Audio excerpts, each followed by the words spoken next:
Olá, sejam todos bem-vindos. Eu sou o professor Ivan e nesse vídeo eu vou discutir com vocês um pouco sobre como calcular integrais pela definição, certo? Então, talvez muitos de vocês até conheçam um pouco de noção de derivada, integral, né? E saibam regras práticas que resolvem os problemas que a gente encontra no dia a dia, tudo bem? Pegar uma função, calcular uma derivada, calcular uma integral, né? Mas nem sempre a gente tem claro, né, o que exatamente está fazendo. Tudo bem? Em matemática, em última instância, não é um conjunto de regras arbitrárias, tá? Mas é algo que tem sempre um porquê, tá? Tem sempre um princípio, tem sempre uma demonstração, tá? Que justifica aquela regra prática que a gente usa no dia a dia. E hoje vou me dedicar então a gente fazer essa definição, né, essa formalização e esse cálculo, né, a gente comparar o método rápido, tá, com função primitiva e o método sim, mais formal, né, mais fundamental, que é o cálculo pela definição. Em particular, para a integral existem várias definições possíveis. Eu vou usar a mais simples, tá, mais comum, que é a definição de integral como uma soma de Riemann. Tudo bem? Então me acompanha aqui nas minhas notas. Então, basicamente, o que a gente está interessado em calcular? O que é uma integral? Né? A gente pode pensar a integral como sendo um gráfico de uma área sobre uma curva, certo? Então, tem uma função f de x, que é essa funçãozinha aqui, e eu vou calcular a integral dela entre os valores a e b, ou seja, a integral de f de x no intervalo de a b vai ser essa integral i, tudo bem? Existem várias interpretações possíveis, né? Mas sempre elas podem acabar caindo, tá, em algo como isso aqui, uma interpretação geométrica dessa integral. Então, vamos partir dela. Se a gente pensa na integral como sendo esse cálculo de curvas, a gente pode pensar em calcular de uma forma aproximada essa área dessa superfície irregular, né? Não é um trapézio, não é um retângulo, não é nada tão bonito assim. Mas a gente pode decompor essa área I com n pontos, tá? Em n intervalos, como sendo um IN. Aí eu vou quebrar esse intervalo de AB em vários pontinhos, tudo bem? E eu vou ter o que a gente chama de uma partição desse intervalo, tudo bem? E eu posso tomar essa partição, né? O que a gente vai querer fazer vai ser, olha, a diferença entre dois pontos x consecutivos, que eu posso chamar de um delta x índice k, né? A largura desse késimo intervalo vai ser uma coisa que tende a zero, tudo bem? Então o que a gente vai fazer? A gente vai tomar uma divisão de AB em n intervalos. A gente vai ter uma coisa como essa figura, e à medida com que eu faço com que esse intervalinho tenda a zero, essa área azulzinho, essa composição, essa soma, tá, de todos esses retângulos vai acabar tendendo essa área aí. Ou seja, quando nzinho, número de intervalos, tende ao infinito, tudo bem? A largura do mais largo deles, né, o que importa aí vai ser a, a granulidade dessa partição, certo? A norma que a gente vai chamar, tá? Essa máxima largura tem que tender a zero, tá? Então todas elas têm que tender sempre a zero e a gente tem com que essa soma de retângulos tenda aquela integral lá de cima, tudo bem? Então essa aí vai ser a inspiração da definição de Riemann, tudo bem? Então basicamente essa aqui é o jeito que a gente calcula, que a gente formaliza isso. Então eu vou dizer que essa integral aqui, essa soma, essa área aqui, f de x de AB, vai ser uma soma, tá? No limite em que esse delta xk tende a zero, ou seja, todos eles tendem a zero, ou o maior deles tende a zero, ou o que a gente chama a norma da partição tende a zero, tá? Essa partição vai ficando bem fininha, e isso vai fazer com que a soma de todas essas áreas, tá? Quando eu somo todas elas juntas, vai dar aquela integral. E cada termo desse somatório basicamente vai ser um retângulo cuja base esse delta xk, xk mais 1 menos xk, isso aqui é base vezes a altura. E a altura daqueles retângulos vai ser o valor da função no começo, tudo bem? Do intervalo. Isso aqui é uma possível definição da soma de Riemann. Não é a única definição. Eu poderia, por exemplo, definir de forma equivalente, ao invés da altura ser o começo do intervalo, a altura ser o final do intervalo, tá? Que vai me dar aqui esses retângulos roxos, mas que basicamente quando eu faço essa partição tender para uma coisa muito fina, tá? os intervalos são tão finos que tanto faz eu pegar o começo, eu pegar o fim, ou pegar qualquer ponto intermediário nesse intervalo, tá? Quando a gente vai para o infinito, quando a gente vai para um infinito número de retângulos, isso aqui tudo tende para o mesmo valor de integral, tende para o mesmo valor dessa área I, tá? Que é o que a gente quer calcular em última instância. Tudo bem, gente? Então, basicamente, esse aqui é o jeito que a gente define formalmente uma integral como sendo uma soma de Riemann, tá? Com uma interpretação geométrica, calculando uma área qualquer como sendo uma soma de vários retângulos, trapézios, enfim, tem vários jeitos de formalizar isso melhor. Tá bom? E eu vou dar um exemplo bem simples para quem começou a estudar integral, né? Uma das primeiras integrais que a gente aprende, que é a integral de um polinômio. Então imagina que a gente quer calcular uma integral, tá, de 0 a 3 de uma função x ao quadrado, tudo bem? Então como é que a gente calcula isso no dia a dia, né, conhecendo aí a noção de funções primitivas? Olha, o integral é o oposto de uma derivada. Eu preciso então procurar uma função cuja derivada dá x ao quadrado. Essa função é chamada de primitiva, x ao cubo sobre 3. E aí o bizu, a dica, né, a regra é que você deve pegar a primitiva e tomar a diferença dela no ponto inicial e no ponto final dessa integral. Tá? Então você vai tomar 27 sobre 3, que é 3 ao quadrado, menos 0 ao quadrado sobre 3. Isso aqui vai dar 0, 27 sobre 3, 9. O valor dessa integral vai dar 9. Tudo bem? Então, isso é o método 1, usando função primitiva. Esse método, ele é simples, ele é rápido, tá? Ele é fácil de explicar, tudo bem? Mas a sua justificativa não é tão imediata assim, tudo bem? Para você justificar esse método, você precisa do teorema fundamental do cálculo, que é o que a gente aprende muito rápido. A gente define a integral desse jeito e a gente rapidinho corre atrás desse teorema, porque ele é muito útil, tá? Então, vocês vão ver que esse método aqui, que é o método 1, usando a função primitiva, ele é muito mais rápido e simples de fazer do que o método 2, que é usando a definição, fazendo na unha, na força bruta. Tudo bem? Então, mas é importante a gente dominar os dois jeitos, tudo bem? Até porque nem sempre determinar uma função primitiva de uma função é tão simples assim. Às vezes nem existe uma função primitiva. E nesses casos a gente tem que partir para uma coisa análoga, né? Um cálculo numérico análogo aí a essa expressão como uma soma de Riemann, tá? De uma função. Então, vamos agora para o passo 2. Vamos fazer o cálculo aí dessa integral I, essa área sob a parábola de 0 até 3, certo? Pela definição, tá? Então, esse intervalo aqui de 0 até 3 eu vou quebrar em N partes, tudo bem? Então, eu vou quebrar partes todas iguais, basicamente para quê? Para eu ter um somatório fácil de calcular, certo? Então, esse aqui é o meu objetivo. Então, eu vou fazer o seguinte, eu vou pegar de 0 a 3, tá? O número máximo vai ser 3, e eu vou tomar simplesmente uma fração, olha só, uma fração k sobre n de 3, tá? Então, começa do zero, o primeiro ponto é o zero, e eu vou indo aí n avos, tá? N partes iguais, n passos iguais, o k vai de 0 até n, até chegar no 3, tá? Começo em 0, e acabo n sobre n vezes 3, que é o 3. Tá? Então, começo em 0, acabo em 3. Eu tenho aqui todos os pontos que eu vou cortar esse intervalo. São pontos iguais, igualmente espaçados, que costuma ser uma boa escolha. Certo?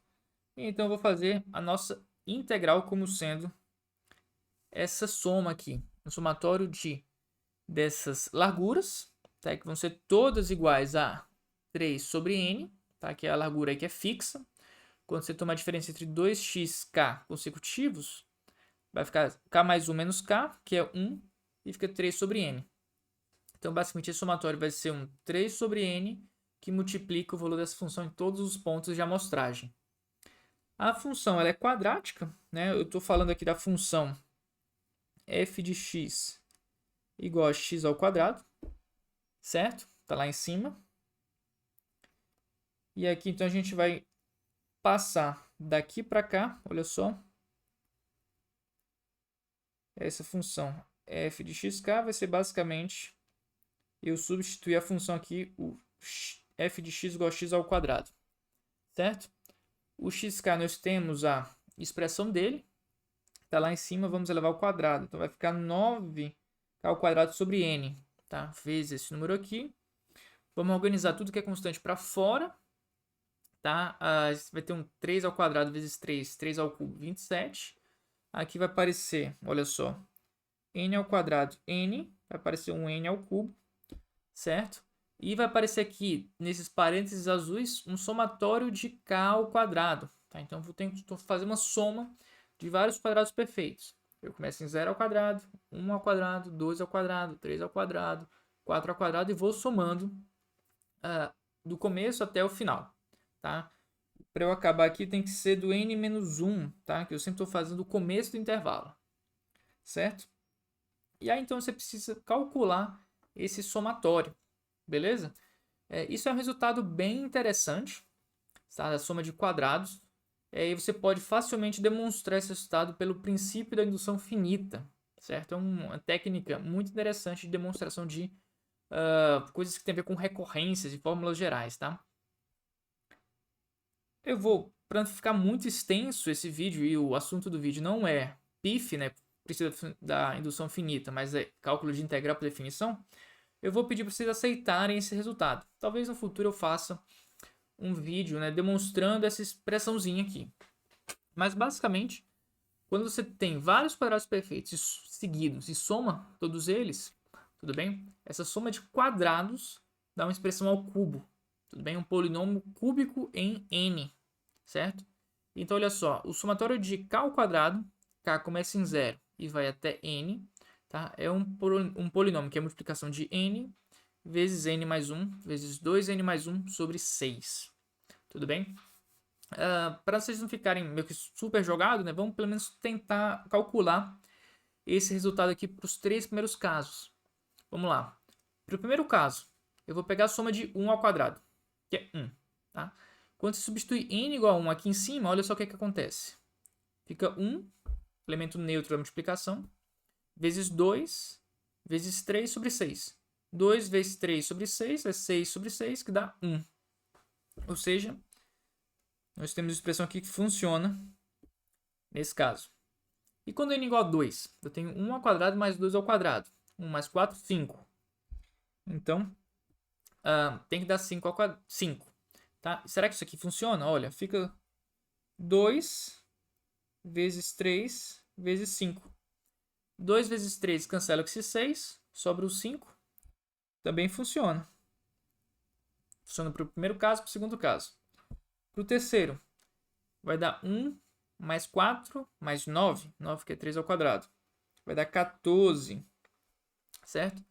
E se eu colocar o 3 aqui? Eu vou ficar com 3 que multiplica 4 que multiplica 7. Tá? 3 vezes 4 dá 12. Sobra um 2 aqui quando divide por 6. 2 vezes 7, 14. Olha só que beleza que a gente tem nesse caso aí. Também funciona para o terceiro caso. Tudo bem? Então funciona para alguns casos. Isso não implica que funcione para todos os naturais. Para a gente partir de alguns casos, que é uma indução, que é uma expressão possível para todos os casos, a gente precisa usar o princípio da indução finita. Tá? Aquele que vai generalizar essa verificação dos casos iniciais para o caso geral. Mas vamos assumir que isso aqui é verdade para nossa demonstração. Por que a gente precisa disso? Porque a gente precisa, basicamente, calcular esse valor da soma, gente, olha só. O que está aqui dentro desse parênteses é uma soma de quadrados. Então, se você sabe calcular a soma de quadrados, você sabe calcular o argumento aqui, o que está dentro desse limite. Tá? E aí, então, vai virar um problema de cálculo de limite. Então, vamos lá. Basicamente, a gente vai ter que trocar esse n genérico aqui por n menos 1. Tá? Então, voltando à nossa integral, olha só. A gente vai ter n menos 1 vezes n. Aqui, olha só. O n vira n menos 1. Aquele n mais 1. Tá? O somatório vai ter n menos 1, tá aqui. E 2n mais 1, quando você faz o n, tá? Sendo n menos 1, troca ele por n menos 1, vai cair para 2n menos 1, certo? E aí o 6 eu vou quebrar em 2 vezes 3, certo? Então a gente vai aplicar aquela fórmula nesse casozinho aqui. E eu vou reorganizar os termos. Olha só. Esse 2 eu vou deixar ele aqui dentro, né? Mas aquele 3 vai sair dividindo. Então vai ficar 27 sobre 3, 9. E aí, olha só. Esse n ao cubo, tudo bem? Que está aqui embaixo do denominador, eu vou dividir ele em 3 frações. Ele vai um n para cá, um outro n vem para cá, um outro n vem para cá. Ou seja, n vezes n vezes n, n ao cubo. Eu organizo 3 frações multiplicadas. Percebo que essa última aqui vai cancelar, fica n sobre n, que é 1. Tudo bem? E essas duas frações, elas são cuidadosamente escolhidas para quê? Para quando você fizer esse limitezinho do n tendendo ao infinito, você possa primeiro, essas duas funções, elas são bem comportadas, né, são contínuas e tal, e aí são limitadas, etc. E eu posso quebrar, como sendo o limite do produto é o produto dos limites. E esses dois limites, eles tendem a 1, gente. Né? Isso aqui, n menos 1 sobre n, quando n tende ao infinito, tá? Eu tenho como se fosse uma pizza de infinitos pedacinhos, tá? E aí você vai pegar todos menos um mísero pedacinho, tá? Quando essa fatia aqui tende a infinitos pedaços, né? Você tende a 1, você tende a pizza inteira. Do mesmo jeito, aqui também, 2n menos 1 sobre 2n.